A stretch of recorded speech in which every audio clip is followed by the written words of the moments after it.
As I share with you my vocation story and journey of love, I want to begin with a story of 62 years ago. A premature and cesarean baby was born, fighting for her life, as well as for her mother who was in critical condition. The husband was confronted by the doctor to choose between his wife or her baby, since only one has to live. What a big trial and challenge. Why he has to choose? Why not just both has to live, allow them to live? Painfully, the husband chose the wife.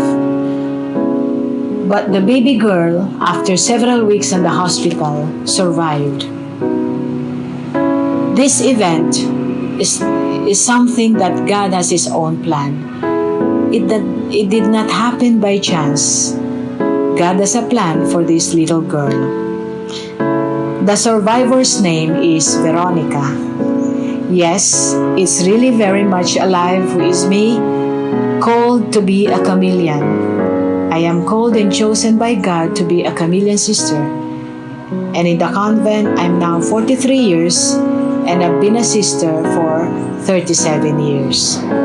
As I look back on my vocational journey, God has a very particular avenue where He wants to reveal His will and His love, and it is through my health. Since I was born until now, I always experience His call, most of the time a surprising call, because indeed He is the God of surprises.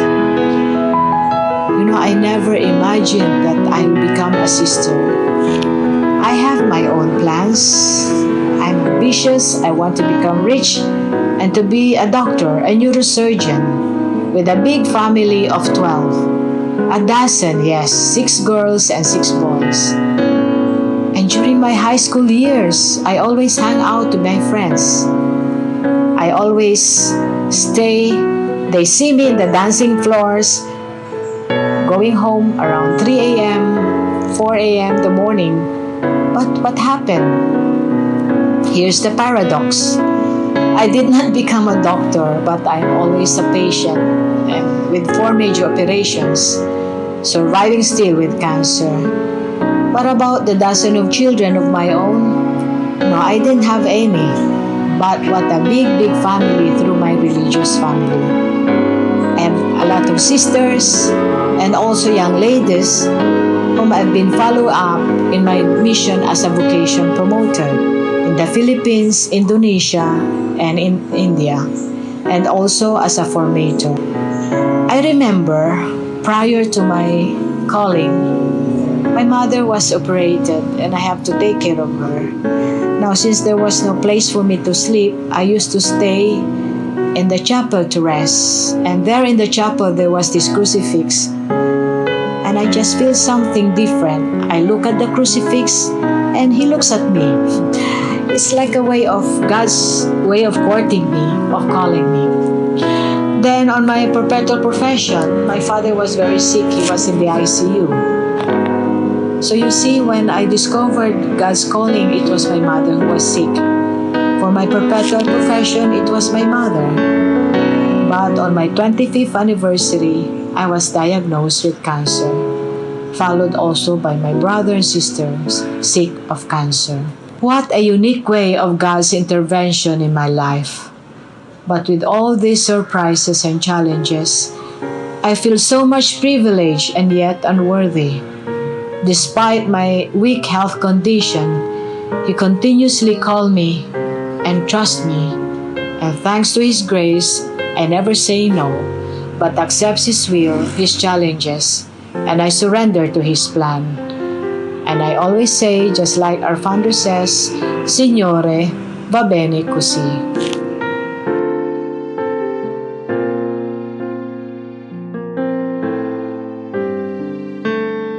Present, I'm very much involved in our ministry to the sick and needy, and I'm full of gratitude and renew always my love and commitment to Him. In our mission in Bicol, in the province of Albay, we are ministering to the sick, both young and old, as well as the mentally challenged, suffering from bipolar, schizophrenia, or depression. And the latest was to journey with a sick priest of cancer for 4 years. I am really amazed on how God works and entrusts them to me despite my health condition. I feel so much loved in a special way by Him. Nothing can really stop Him if He really wants. I just find myself surrendering to His plan and I'm at peace. Surely He never makes mistakes in His plan.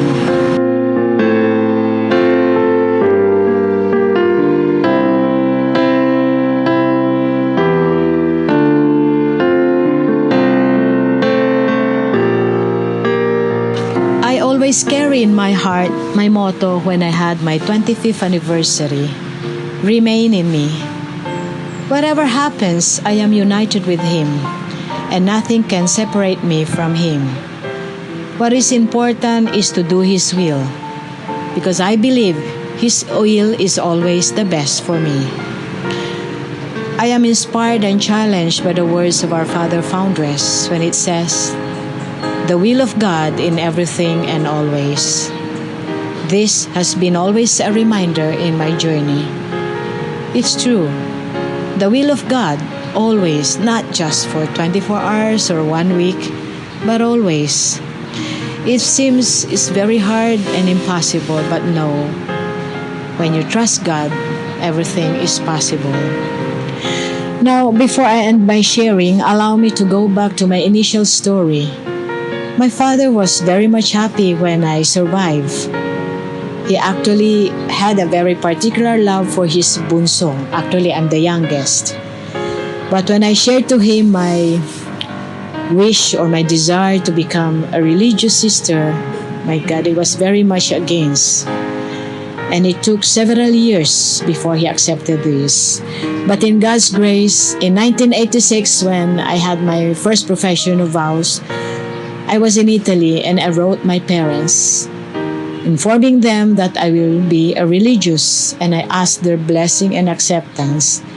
And in God's own time, after 6 years, finally, my father accepted it.